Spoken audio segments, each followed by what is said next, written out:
जय भीम साथियों। जय भीम, जय भारत, जय संविधान, जय मंडल, जय जोहार। आज का ये महत्वपूर्ण लाइव एक जो प्रकरण हुआ है मेरठ में उसको लेकर है और बहुत सारी इंपॉर्टेंट बातें मुझे आपके बीच में रखनी है।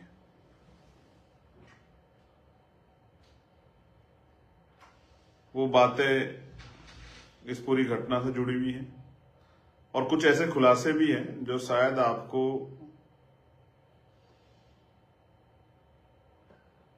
अंदर से सोचने को मजबूर कर दें, जैसी मुझे जानकारी है।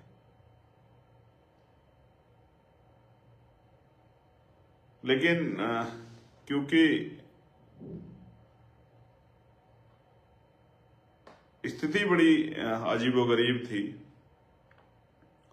और मुझे जो भविष्य में खतरा दिख रहा है इस मामले में, तो मुझे लगा कि आपको उसके प्रति सचेत करना जरूरी हो गया है। सर्वप्रथम तो मैं बहुजन समाज में जन्मे सभी संतों, गुरुओं, महान पुरुषों को नमन करता हूं और उनको नमन करना इसलिए जरूरी है उन महापुरुषों को क्योंकि उन महापुरुषों का बहुत बड़ा योगदान है। तो आज मैं जो इंपॉर्टेंट बात है, जो मुझे लग रहा था कि अगर आप तक नहीं पहुंची तो खराब हो जाएगा, आप तक ये बात जानी जरूरी है और आपके माध्यम से पूरे देश तक, जहां तक भी लोग इस मामले को जानना चाहते हैं उसको उन तक ये बात पहुंचे। प्यारे साथियों, इस ये घटना को लगभग अब 60 घंटे करीब बीत गए और इन 60 घंटों में मैं चाहता था कल परिवार के पास मिलने जाना, लेकिन वहां के बड़े सीनियर अधिकारी से मेरी बात हुई। उन्होंने मुझसे 24 घंटे का समय मांगा कि हमें 24 घंटे का समय दीजिए, हम गिरफ्तारी करेंगे, हम बेटी को बरामद कराएंगे। और जब वो समय पूरा हो गया तो आज मैं परिवार से मिलने के लिए गया। और आप ये समझिए कि कहीं भी कोई घटना होती है तो परिवार से मिलने के लिए लोग जाते ही हैं, उनका दुख बांटने के लिए। और जो मतलब उस तरह की जनप्रतिनिधि हैं वो इसलिए भी जाते हैं कि परिवार का जो विषय है, उनकी जो मांग है, उनके मन सामने जो परेशानी है उसको उठाएं और उनको एडमिनिस्ट्रेशन, पुलिस, वरिष्ठ अधिकारियों के, मीडिया के माध्यम से उनके संज्ञान में मुख्यमंत्री और तमाम बड़े अधिकारियों तक उनकी अपनी बात पहुंचाएं, जिससे उस परिवार की मांगों पे सरकार चिंतन करे। तो आज जब मैं चला तो यहीं से पुलिस ने मुझे जो है उस तरह से मेरी निगरानी करनी शुरू की और मेन हाईवे जो है गाजियाबाद का, वो हाईवे पर बैरिकेडिंग लगा के मेरी गाड़ी को रोक लिया। मैंने उनसे आग्रह किया कि भाई मैं जाना चाहता हूं उस परिवार की पीड़ा सुनने के लिए, उनकी आवाज उठाने के लिए। मेरी परिवार से बात हुई है, अभी भी आधा घंटा पहले मेरी परिवार से बात हुई, तो उन्होंने मुझसे कहा कि आपको आना है, हमारे यहाँ जरूर आना है। तो मैंने कहा कि आप मुझे क्यों रोक रहे हो? तो उन्होंने जबरदस्ती की, गाड़ी रोक दी, मुझे पैदल उतर के चलना पड़ा, रोड कई बार जो रोड बदलने पड़े, दौड़ लगानी पड़ी, तमाम तरह से प्रयास था कि मैं वहां जाऊं क्योंकि हमारे हजारों कार्यकर्ता वहां इंतजार कर रहे थे। और जब मैं पहली गाड़ी से क्रॉस किया तो हम मतलब पहली जगह से हम लोग काफी दूर हाथापाई, मतलब पुलिस के लोग धक्का देते रहे, लात मारते रहे। एक कील जैसी नकुली चीज जो है यहाँ अगर आप देखोगे, यहाँ ये रही, वो मेरे हाथ में भी जो है लग गई।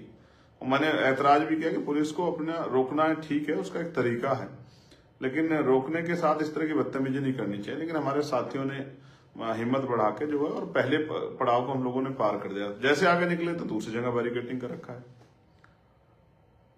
वहां से मैं फिर दूसरी तरफ गया। फिर मैंने एक आगे जाके मोटरसाइकिल ली, मोटरसाइकिल से मैं और मेरे साथ जो सुरक्षाकर्मी थे हम लोग ऊपर हाईवे पे चढ़े। एक ट्रक से हम लोग जो है हमने 1 किलोमीटर करीब सफर तय किया और हमने फिर अपनी गाड़ी जो हमारे साथियों की थी उनमें एक गाड़ी रुकवा के बैठने को, तब फिर पुलिस सामने आ गई और इस तरह जैसे फिल्मों में होता कि गाड़ी बिल्कुल सामने लगा दी, चाहे हमें चोट लग जाए, चाहे हमारी गाड़ी को नुकसान हो जाए, चाहे उनको खुद नुकसान हो जाए। समझ नहीं आ रहा था कि ऐसा क्या हो गया। फिर मैं उसके बाद वहां से भी क्रॉस करके हम भागे वहां से, फिर एक गाड़ी अगली पकड़ी, फिर आगे गए तो आगे देखा फिर बैरिकेडिंग लगा रखा। फिर मैं नीचे चला गया फिर मैं एक गांव में के जाने वाले 3 लड़के थे, गांव के में घूम रहे थे, मैंने उनसे मोटरसाइकिल ली, मैंने उनसे आग्रह किया कि भाई मेरी मदद करो, मुझे वहां जाना है। उनके जरिए मैं 4, 5, 6 गांव में होता हुआ किसी तरह से मेरे टोल पे पहुंचा, जहां हमारे साथी मेरा इंतजार कर रहे थे। फिर मेरी वहां अधिकारियों से वार्ता हुई, कई सारी चीजें हुई, 2 बार वार्ता हुई। मेरी एक ही डिमांड थी कि मैं परिवार से मिलना चाहता हूं, और मेरी कोई जिद नहीं है कि मैं उस गांव में जाऊं कपसाड़ में, आप मुझे यहीं लाके मिला दो।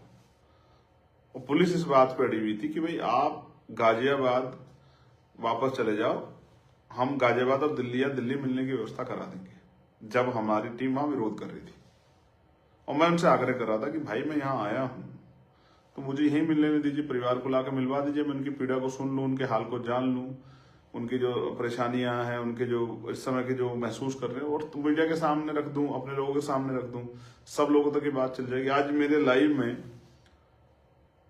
6000 से ज्यादा लोग जुड़ के इस बात को देख रहे हैं, तो इसका मतलब सुबह से ये चीज लोगों के संज्ञान में है कि चंद्रशेखर वहां जाके उस परिवार की आवाज बनेंगे। अब मैं जो इंपोर्टेंट बातें आपको बता रहा हूं, फिर वहां मुझे वरिष्ठ अधिकारियों ने बताया कि बेटा और बेटी बरामद हो गए हैं, और आपकी जो मेहनत थी वो सफल होगी, पुलिस को सफलता हासिल होगी है। ये बात उन्होंने मुझसे कही। लेकिन इस बात सिर्फ यहीं तक नहीं खत्म हो रही है, वो परिवार किस हाल में है। ऐसा क्या है कि जो फोर्स लगानी चाहिए थी अपराधियों को रोकने में, वो फोर्स मुझे रोकने के लिए लगाई गई। ऐसा क्या है, सब चीजों को जानते हुए भी इस तरह से जगह जगह बैरिकेडिंग करके और मेरी जान को दांव पे लगा के जो है पुलिस इस तरह की कार्रवाई कर रही थी। कौन इतना प्रेशर कर रहा था, इसका जवाब अगर कोई शख्स दे सकता है तो वो है जिलाधिकारी मुझे मेरठ, जो इस बात का जवाब दे सकते हैं। उनको इस बात का पुख्ता पता कि किसके इशारे पे मुझे रोका जा रहा था। अब मैं वहां जाके करता क्या, किसी के यहां दुख होता है, लोग जाते हैं, तमाम पार्टियों के लोग गए हैं, हम लोग जाते हैं, उनकी पीड़ा सुनते हैं, मीडिया के सामने रखते हैं। जैसा हमने कहा था कि अगर हमारी मांग पूरी तो धरना देंगे, तो ये सरकार को धरने से डर क्या है, इसका जवाब भी सरकार ही बेटर तरीके से दे सकती है। मैं आपको जो चीज बताना चाह रहा हूं इंपॉर्टेंट, जो आपको जाननी चाहिए, और मुझे जो भविष्य का खतरा है, कल का जो मुझे खतरा है, जैसे बताया गया शाम में जब हम लोग वहां आंदोलन कर रहे थे, पुलिस ने लाठीचार्ज किया या धक्का दिया, इधर खींचा उधर खींचा, कपड़े फटे, चोट लग गई, ये कोई बहुत बड़ी बात नहीं है। तो जब आदमी संघर्ष करने स्वाभिमान सम्मान के लिए निकलता है, इस तरह की सोच चीजें होती है, इनसे नहीं घबराना चाहिए। और जो लोग घबराते हैं, मैं तो उनको बिल्कुल भी नहीं मानता कि वो इस बात के साथ सड़क पर निकलेंगे, हम मतलब जाएंगे तो हमें वो नहीं होगी, कोई परेशानी आ जाएगी। तो जिनको इस तरह का भय हो, घर में रहे यार, काहे को जा रहे हो। बेसिक ये है कि मुझे किसी ने बताया कि लड़की कल ही बरामद करा ली गई, और आज क्योंकि हम लोग जा रहे थे, और हम लोग अगर इस तरह की स्थिति हो जाती तो हमें पता पहले ये बात क्लियर हो जाती, लड़की मिल गई तो हम लड़की से मिलते, वो किस हालत में जानने का प्रयास करते। लेकिन पूरे शाम तक मुझे ऐसा लगता है कि जब बहुत दबाव बन गया, तब पुलिस को, एडमिनिस्ट्रेशन को बताना पड़ा कि लड़की और लड़का बरामद हो गए, वरना उससे पहले सारे मामले को छिपाया जा रहा था। अब महत्वपूर्ण क्या है, अगर लड़की पुलिस के पास थी, पुलिस ने बरामद कर ली, तो आज पूरे दिन लड़की को कहां रखा गया, उसको क्या सिखाया गया, क्या समझाया गया।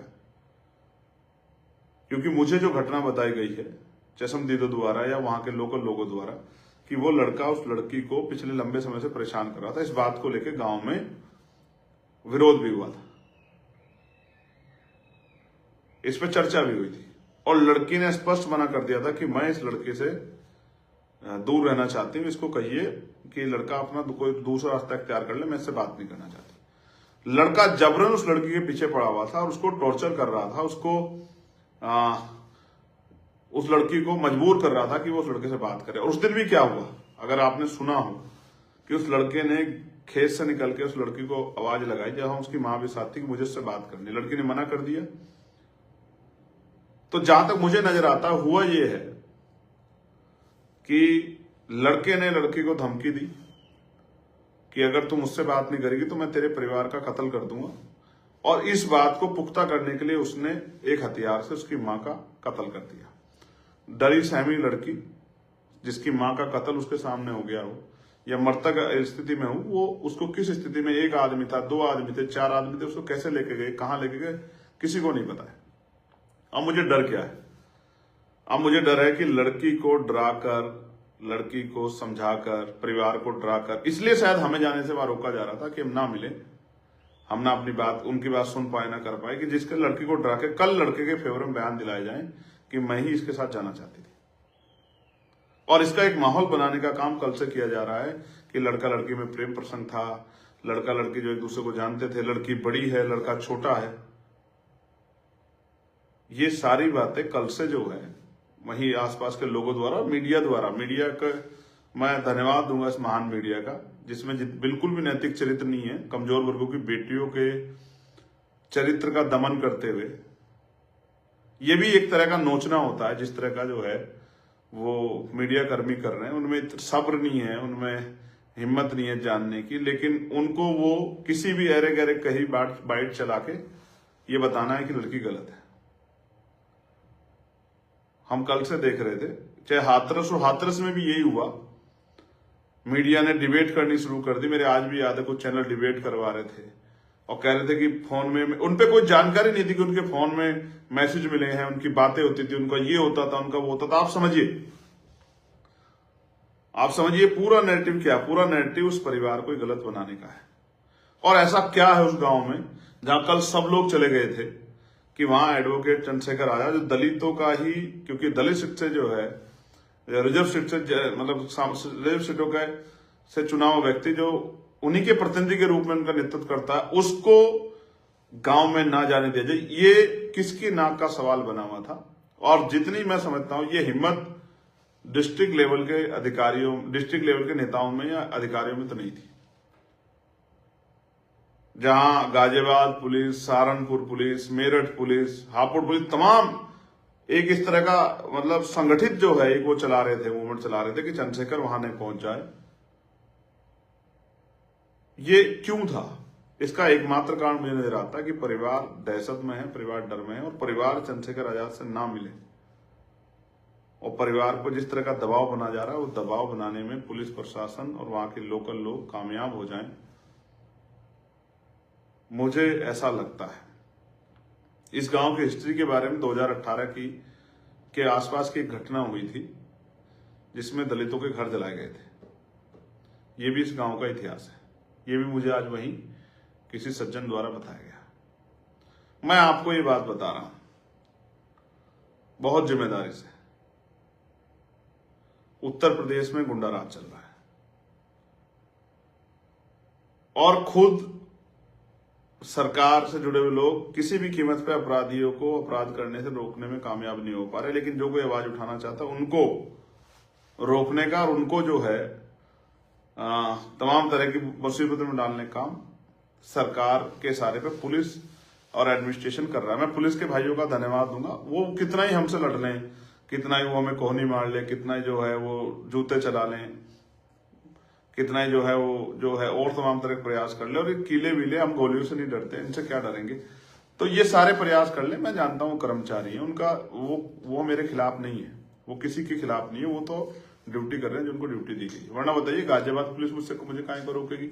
मामला मेरठ का है, और मेरठ में भी मैं तो इस बात पे भी असहमत नहीं था कि भाई मुझे गांव में जाना है। मैं तो इस बात पे भी सहमत था कि मुझे गांव में, अगर आप गांव में दिक्कत है किसी भी तरह की, जो कल तक तो नहीं थी, कल तो ज्यादा आक्रोश था, कल तो ज्यादा लोग चिंता में थे, कल सिचुएशन वैसी थी, तो कल तक इतने लोग गए सबको, तब तो दिक्कत नहीं आई। लेकिन आज जब काफी चीजें बीत गई हैं तो हम परिवार को सुने बगैर कैसे वो करेंगे?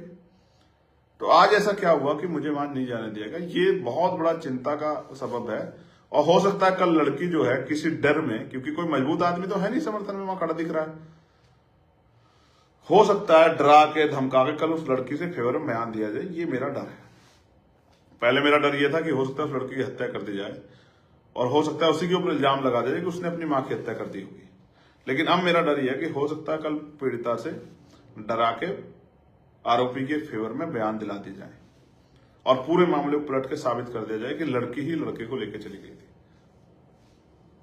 आप में इस बात को, क्योंकि हमारे बहुजन समाज के लोगों को इस पर निगाह रखनी है, और मैं पार्टी कार्यकर्ताओं का बहुत धन्यवाद दूंगा जो सुबह से टोल पे डटे हुए थे, दोराला टोल पे, प्रतापपुर टोल पे, जो लोग गांव में गए थे परिवार से मिलने के लिए, उन तमाम कार्यकर्ताओं का मैं दिल से धन्यवाद करूंगा। जब पुलिस मुझे जबरन उठा रही थी वहां, मुझे पकड़ के खींच रही थी, मेरे बाल खींचने की कोशिश कर रही थी। किसके इशारे पे, किसको खुश करने के लिए, मैं समझ सकता हूं। जो कार्यकर्ता सीना तान के एक जवान की तरह लड़ रहे थे, मैं उन तमाम भाइयों का बहुत धन्यवाद देता हूं। आज मेरी आंखों में उनका जो पहले सम्मान था उससे भी ज्यादा बढ़ गया कि किस तरह वो जो है रक्षा सुरक्षा कर रहे थे। लेकिन आप भी जानते हैं, इन परिस्थितियों में भी मैं नहीं चूका अपने परिवार के पास पहुंचने। मैंने पूरी कोशिश की कि आपको नहीं जानकारी, मैं 20 से 25 किलोमीटर मुझे बाइक पे बैठ के जाना पड़ा, और एक अकेले जवान के साथ जो हमारे साथ सुरक्षा के जवान थे, मैं उनका भी धन्यवाद दूंगा कि उन्होंने बेचारों ने काफी प्रोटेक्शन किया। लेकिन सिर्फ एक ही वो था,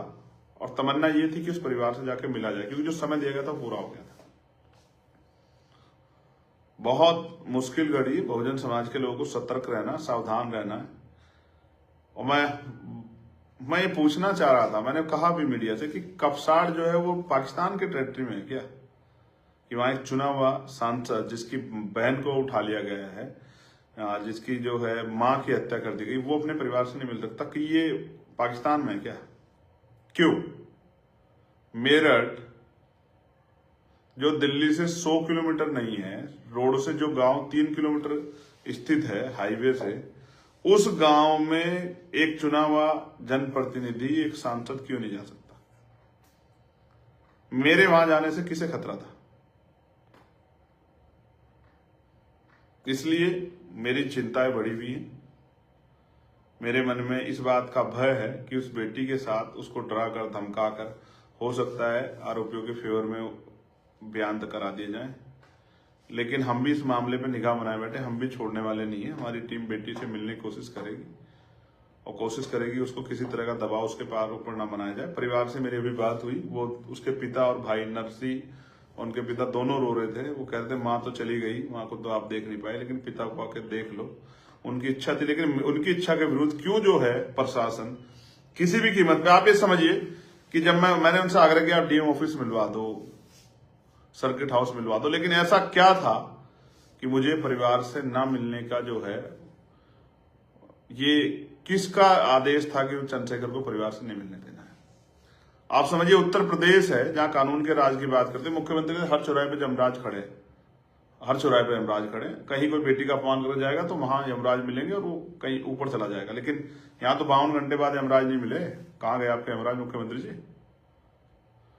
और जो लोग जा रहे हैं परिवार से मिलने के लिए, उनको रोक रहे हैं, उन पर डंडा चला रहे हैं, उनको जो है अपमानित कर रहे हैं। सब समझ रहे हैं, जनता देख रही है, जनता देख रही है। और जिस तरह का व्यवहार जो है, मुझे लगा कि बाद में पुलिस आधार बनाएगी कि भाई हमारे कार्यकर्ता भी गुस्से में आ जाएंगे, तो मैंने कहा ठीक है, हम लोग नहीं जब मिलने देते कोई बात नहीं, हमें तो अपने लोग समझाने नहीं मिलने देंगे, कोई बात नहीं। लेकिन मैं बहुत जल्द कपसाड़ जाऊंगा, मैं इस बात का आपको विश्वास दिलाता हूं। जब कपसाड़ मेरठ में है और वो पाकिस्तान के टेरिटरी में नहीं है, चाइना के टेरिटरी में नहीं है, तो फिर एक चुना हुआ सांसद वहां क्यों नहीं जा सकता अपने परिवार से मिलने के लिए? जब तक मैं वहां नहीं जाऊंगा, मैं भी चैन से नहीं बैठूंगा। और मैं अपने मेरठ के साथियों को धन्यवाद दूंगा जो पिछले 2 दिनों से वहां डटे हुए हैं। एक एक कार्यकर्ता का हमारी पार्टी के नेता होगा, और मैं उनसे कहूंगा कि निगाह बना के रखें, बिल्कुल नहीं छोड़ना है, किसी भी कीमत पे बहन बेटियों के सम्मान की रक्षा करनी है, उनको न्याय दिलाना है। और क्योंकि बेटी बरामद होगी, ये सूचना उन्होंने मुझे अधिकारियों ने दे दी थी, इसलिए मैंने ज्यादा वो भी नहीं किया। मैंने प्रयास किया कि ठीक है, जब बेटी बरामद हो गई है, और एक आरोपी पहले बरामद उन्होंने पकड़ लिया था जो नामजद, और एक जो है वो बाद में, अब जब मैं गया वहां, उन्होंने मुझे बताया कि आपकी डिमांड पूरी हो गई। मैंने उनसे भी कहा कि परिवार को सुरक्षा व्यवस्था आप मुहैया करें लाइसेंस के साथ साथ, क्योंकि परिवार का सुरक्षित रहना बहुत जरूरी है, उनको किसी तरह का भय ना।